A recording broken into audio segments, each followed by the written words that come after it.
Hello guys, kamusta?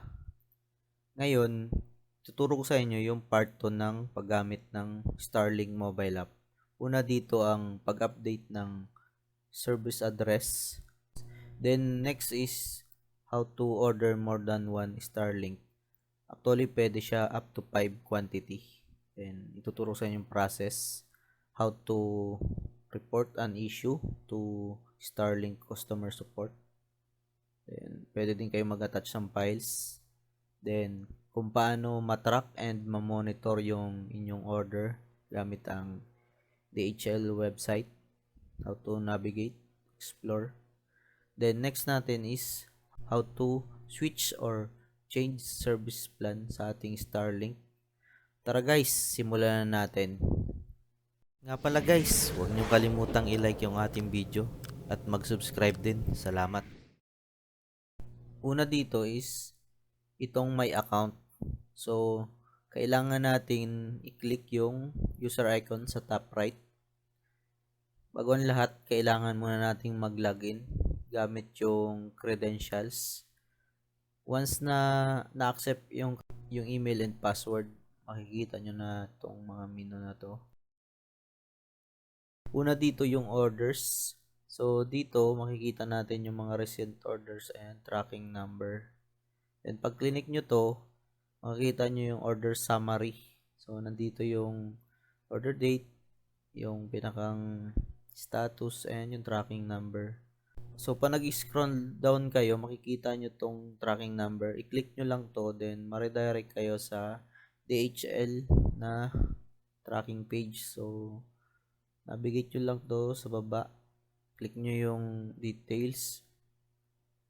Gaya dito, na forward to sa LBC yung aking order.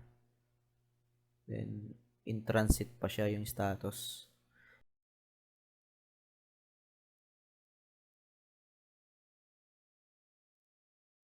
Next natin is itong statements. So, basically, ito yung mga invoice, yung mga previous transaction natin. Ito yung sample ng partial service invoice. So, next natin, itong messages. Ito yung mga previous or current na na-report nyong issue sa Starlink. Halimbawa, yung katulad nito, yung na-report ko yung isa nating subscriber na may issue sa order na wrong email address, so pina-update natin siya. Ito yung guide paano mag-report ng issue sa customer support. Punta lang kayo dun sa pinaka main menu.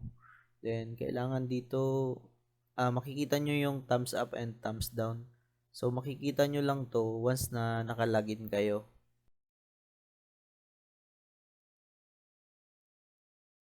So, click nyo lang yung thumbs down. Then, lalabas tong forms na pwede kayong maglagay ng mga details. And, explain nyo yung issue. Kung ano yung na-encounter yung issue. For example, dito, may billing na. Then, wala pa yung hardware. Then, dito, pwede din kayo mag-attach ng screenshot or photos or picturean nyo directly. Ganun lang din, submit nyo lang.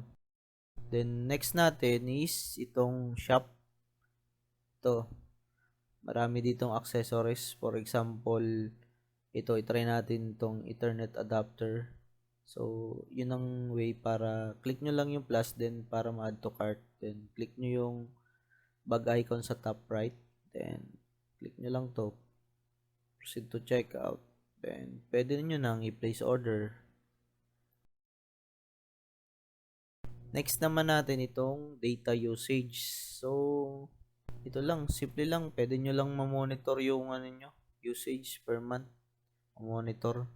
So far kasi wala pang data cap. So, only pa rin talaga ang Starlink Residential and Roam. Next naman natin is itong manage subscription. So, dito pwede tayo mag-switch or bumalik sa dating plan. Right now kasi naka-roam ako. So, pwede akong bumalik sa standard or residential plan anytime. Need lang i-slide tong button na to para mag-switch ng plan.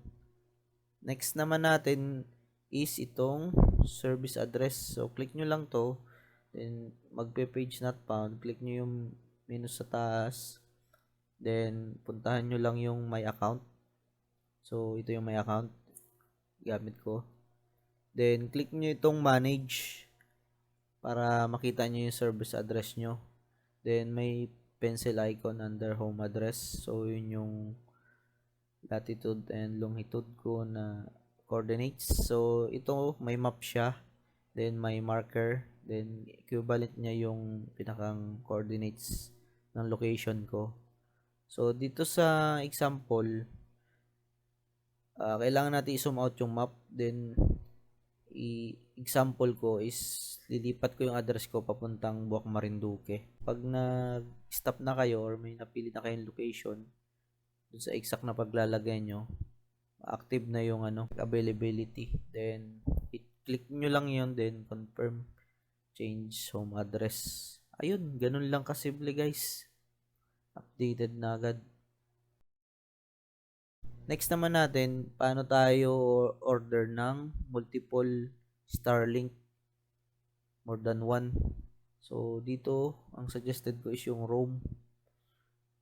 So dito kasi pwede tayo mag-set ng quantity up to 5. So ito lang, pili lang kayo.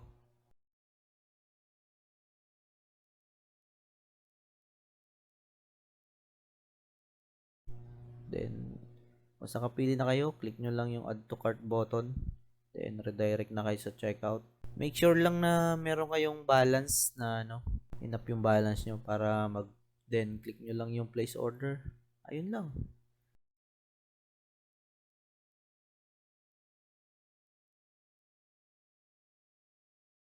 If unsure kayo guys or may issue kayo sa pag-order, message nyo na lang ako.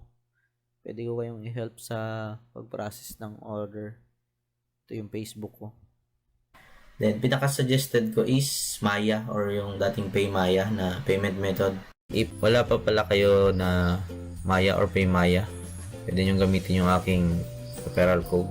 Dito nyo lang lagay. Yan. Magkakaroon rin kayo ng reward dyan once ginamit yung referral code ko. Thank you. If may hindi pala ako na mention na information or may question kayo guys, comment down below lang. Pwede nyo din i-check yung aking mga previous video related sa Starlink. Thank you guys for watching. Don't forget to subscribe, like, comment, and share.